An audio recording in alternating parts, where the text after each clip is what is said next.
Gracias, Bruce, y gracias a quienes desde la AMDI me han invitado. Espero el sonido salga bien. Hoy es día de congreso, entonces eso me obliga a estar aquí. Me han pedido hablar de tres temas: el empleo, los impuestos y el crecimiento. Y me referiría a eso. Tengo de antemano que decirles que creo, obviamente, que para que crezca el empleo tiene que haber crecimiento. Y acerca entonces de esta primera idea del crecimiento, adelanto los siguientes temas. El empleo en el mundo moderno, eh, desde hace incluso más de un siglo para acá, está ligado a una política de industrialización en primer lugar y a una política de modernización agraria, y son concomitantes antes. Siempre me ha extrañado ver industriales apoyando terratenientes. Siempre me ha extrañado ver industriales apoyando la libertad de comercio absoluta. Una política de industrialización, si queremos crecer económicamente, tiene que mirar estos aspectos de otra manera.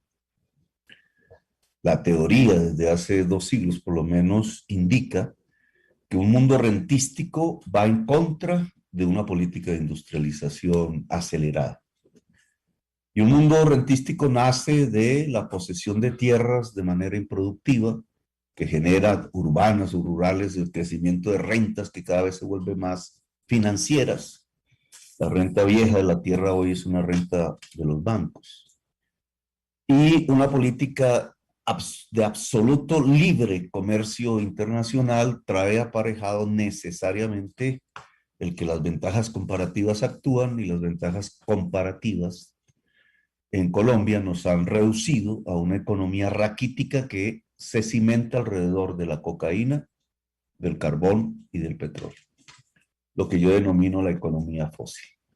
Esa es la estructura del hoy. Esa estructura está en crisis. Está en crisis porque los excedentes cocaineros se están quedando en México. Otro día hablaremos del tema. Y porque el carbón y el petróleo en un mundo, y hoy la noticia mundial es esa, del cambio climático que lo produce, su uso intensivo, lleva necesariamente a la extinción de la humanidad. Y por tanto, desligarse del carbón y el petróleo es un imperativo mundial, humano, vital, y nada hace un país cimentando su futuro alrededor hoy del carbón y el petróleo, como lo hacen Venezuela o algunos países árabes que ya han reaccionado a esta realidad. Por tanto, ese mundo raquítico que ha creado este modelo económico hoy está en crisis. Hoy se hunde. No es el COVID. El COVID apenas fue un profundizador de una quiebra de por lo menos un modelo de crecimiento de 40 años que no fue crecimiento de empleo. Por tanto, y es lo que he defendido en mis campañas electorales, tenemos que pasar a otra manera de entender la economía, el sistema económico colombiano, y los industriales deberían ser la vanguardia de ese cambio porque les conviene. En primer lugar, cimentar el modelo económico colombiano en la agricultura y la industria, en el aparato productivo, volver a la palabra producción. La palabra producción, en los términos del siglo XXI, nos implica necesariamente una política industrial y una política de modernización agraria. Una política de industrialización y la otra de modernización agraria implica necesariamente un nivel de proteccionismo. Y aquí obviamente choco con teorías dogmáticas hoy de moda en Colombia. No podemos mantener niveles de libre comercio arruinando ramas enteras de la industria nacional, como las confecciones, como los cueros, o ramas enteras de la producción agraria, que llega pues, a medirse en términos de 13 millones de toneladas de importación. A esto hay que ponerle una detente. El mecanismo, dado los tratados y los acuerdos en la Organización Mundial del Comercio, que propongo para ello es usar las tasas carbón, que es una medida de decreto, no siquiera es de ley, que mide las emisiones de gases de efecto invernadero en la producción y consumo de los productos importados y aplicarla. Un segundo elemento que me parece fundamental en una política de industrialización y de modernización agraria, pues tiene que ver con la tierra. Colombia tiene una estructura de posesión de la tierra absolutamente irracional e ineficiente, absolutamente premoderna, excepto algunos bolsones de tierra en el Urabá, en el Magdalena, en el Tolima y en el Valle del Cauca. En realidad, la mayor parte de la tierra productiva del país, la tierra fértil, la tierra con árbol, con agua, no produce. Y esto implica una transformación bajo la idea de una reforma agraria que no tiene por qué asustar, porque el Japón nos enseñó muy bien cómo se hace esto pacífica y acordadamente. Hay que elevar impuestos a la tierra, y este tiene que ver con el tema de impuestos que ustedes me preguntan. Hay que impuestos a la tierra que no produce. Los indicadores de productividad de la tierra no servirían para ello. Obviamente, de acuerdo a los tamaños, no a toda la tierra, a las grandes posesiones de tierra, que una gran posesión varía de región a otra por la fertilidad misma. Hay que proteger al mismo tiempo de importaciones la agricultura, y hay que reconstruir la institucionalidad agraria perdida, el papel del Estado en la protección, en el incentivo de la producción agraria, y lograr a través de procesos de cooperativización por regiones un paso hacia la agroindustrialización, que es el puente entre agricultura e industria. Ambos temas, una política de industrialización y una política de modernización agraria, de hecho, es una política de empleo. Aquí juega un papel muy importante la financiación del proceso y, por tanto, una reestructuración de la banca, para lo cual lo que yo he propuesto es el fortalecimiento al lado de la banca que ya tenemos, de una banca pública que sea capaz de llevar con créditos a los sectores productivos que la banca tradicional no ha querido irrigar y que ha dejado en manos del gota a gota y otros mecanismos especulativos. La aparición fuerte de un banco público puede determinar el incremento de competencia en el sector financiero, de tal manera que sus servicios se aparaten y no tengamos lo que vimos el año pasado, que prácticamente tuvimos una economía en descalabro, mientras el único sector que avanzaba y que tenía sus números en negro era los bancos. Eso no puede ser. Permítame entonces profundizar en este tema de los impuestos, de la estructura impositiva. La estructura impositiva tiene que ser coherente con la idea de generación de crecimiento y empleo. Una propuesta como aumentar el impuesto de renta en la pequeña y mediana empresa, como hoy está en el Congreso, va en contravía precisamente de la idea de aumentar la producción.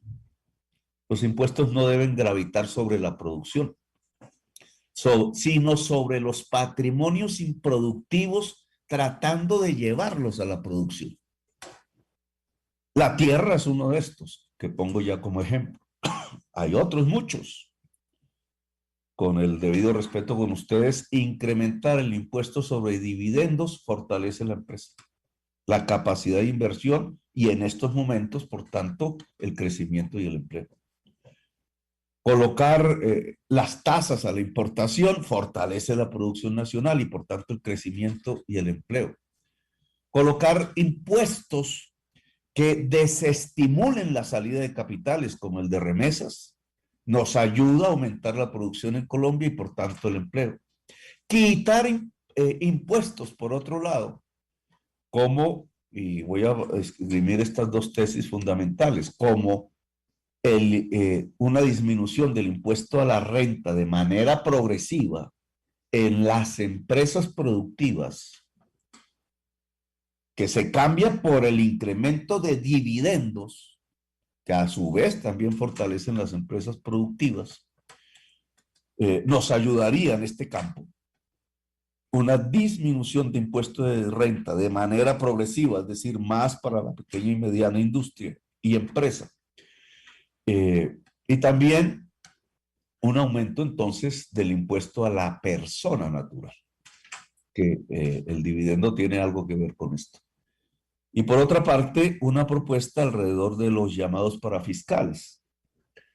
En mi opinión, la salud, que es uno de los parafiscales, y la pensión, que amerita una enorme reforma hoy porque el sistema actual no da pensión, debe salir del mundo parafiscal, es decir, de la nómina empresarial, y pasar a impuestos.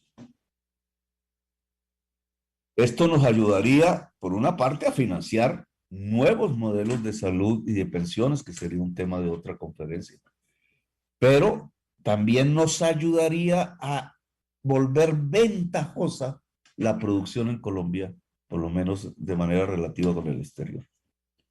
Es decir, a la posibilidad de catapultar la producción y tener la posibilidad de pasar a momentos de exportación de productos con valor agregado, que creo que debe ser un objetivo nacional.